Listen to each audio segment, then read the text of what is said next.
I am a mess. I am an unforgiving mess. But with God's help, I'm changing. And I'm on this journey.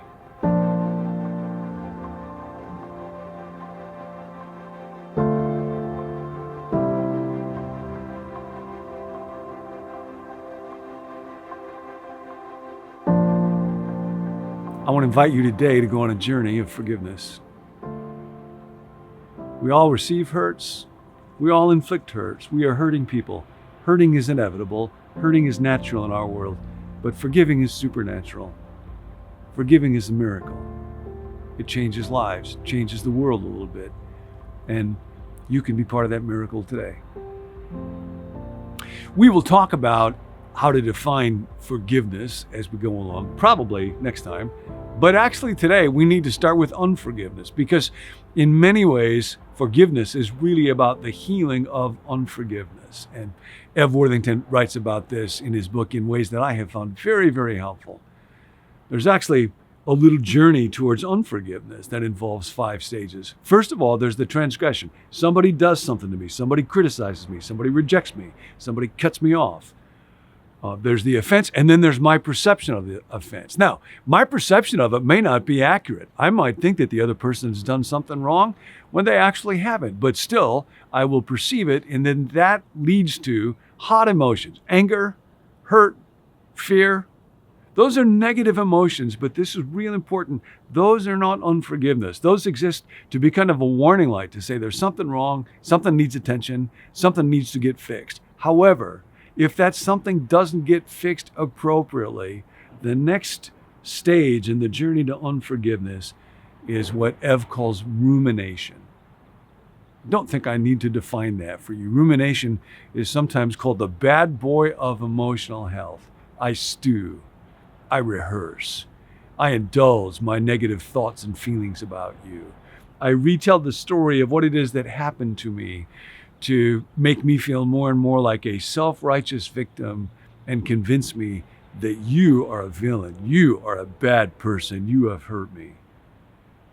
And over time, it's that process of rumination that leads to unforgiveness. So unforgiveness is really a blend, a jumbled up combination of emotions like resentment, bitterness, hatred, hostility, stress, and fear that eventually is just inside my body. So whether or not I want to, if there's unforgiveness inside me towards you, when I see your face, when I hear your voice, when I come in contact with you, my body, neurochemicals get released, my working memory is at work, my muscles start to tense up, I clench my fists, I hunch my shoulders, I frown my face. This is all happening in me at the bodily level. It is unforgiveness that needs to be healed, that needs to be changed.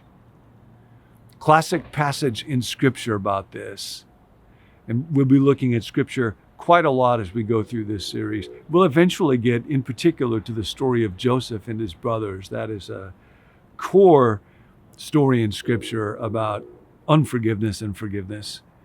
But we run into this problem even earlier than that in the story of Cain and Abel.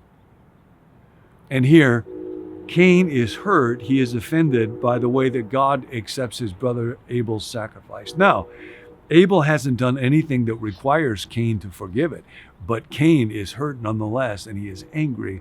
And God comes to Cain like a therapist and says, "Why are you angry? Why is your face downcast? If you do what is right, will you not be accepted? But if you do not do what is right, sin is crouching at your door. It desires to have you." There is a spiritual reality in this world, and it's deep and it's mystery. But when we are dealing with sin and unforgiveness and the matter of the heart, it is too much for any of us. I can't, God can. Now, there's an active role for me to play, as I think I'll let him. But it's a very striking passage. It desires to have you. And I have felt that experience of anger, resentment, bitterness when I am struggling with it, and it's like there is a spirit attached to it and it wants me. And then God says to Cain, "But you may or you must or you shall rule over it." One of the great books of the 20th century was by John Steinbeck, and it takes its name from that story in Scripture. It's called East of Eden. And there are a few generations of brothers that are trapped in unforgiveness and bitterness and hostility. And there's a wonderful story about a group of Chinese scholars who reflect on this passage in Genesis chapter 4, and a Hebrew word, Steinbeck misspells it slightly, Tim Shelley calls it, that's at the core of his book. And they decide that it ought to be translated, sin is crouching at your door, it desires, it wants to have you, but you thou mayest rule over it. That's the core word of the book. At the end of the book, a dying father decides that he will forgive his son, and it's possible for the cycle of ungrace and hatred and punishment and estrangement to be broken, and how much we need that. And that's the final word, Tim Shell, thou mayest. There is a choice that we have in this. So my encouragement to me and to you today is just to take a look at my mind. How do I deal with the hurts and offenses that come my way today? And how often do I ruminate? How often do I tell myself a story that makes me the victim? Part of what has been so challenging and sobering for me over these last months as I have been going to work on issues of forgiveness is that really I thought into the last couple of years when some big ticket items came up, I didn't have many things to forgive people for. I was not a very resentful person, pretty easygoing.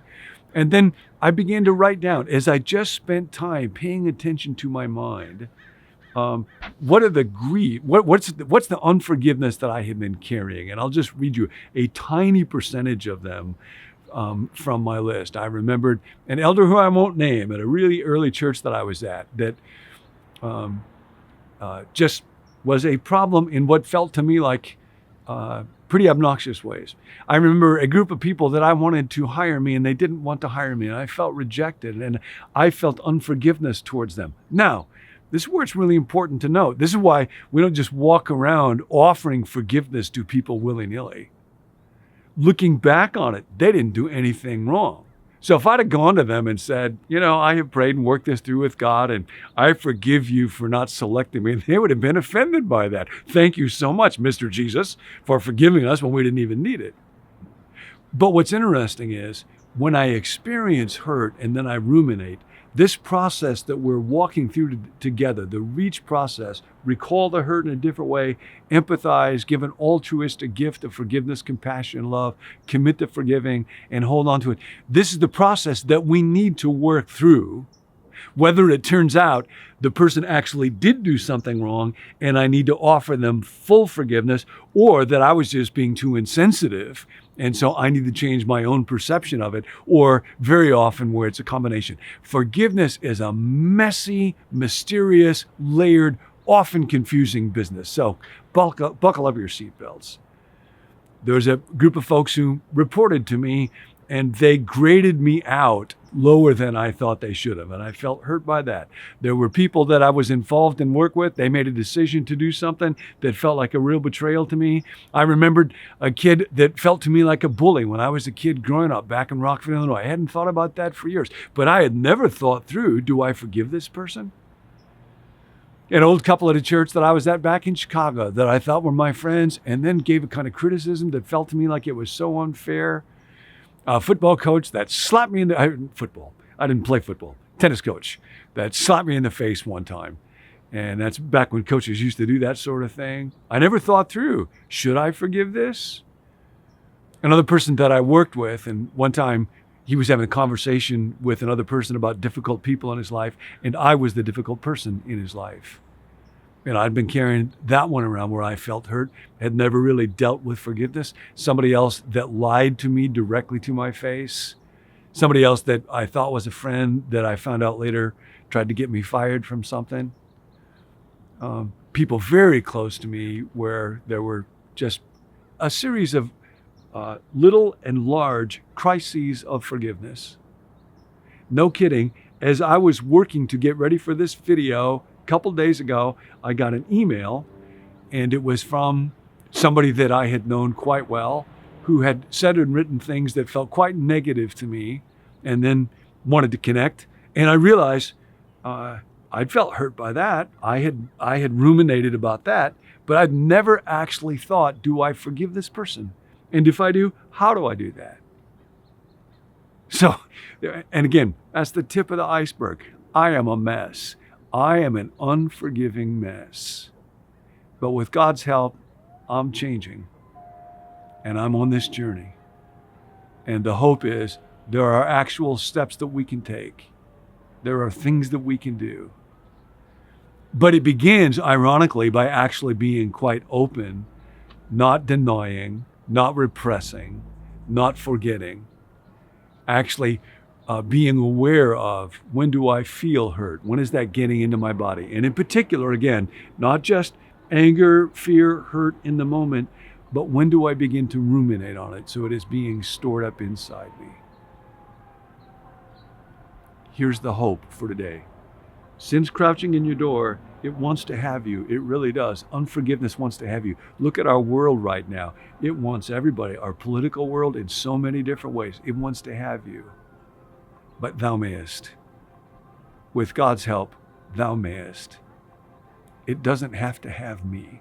It doesn't have to have you. I can know the power of forgiveness through the help of our friend Jesus, who won it and offered it in a way that changed the world and from which the world has still not recovered. Thou mayest, thou mayest, thou mayest.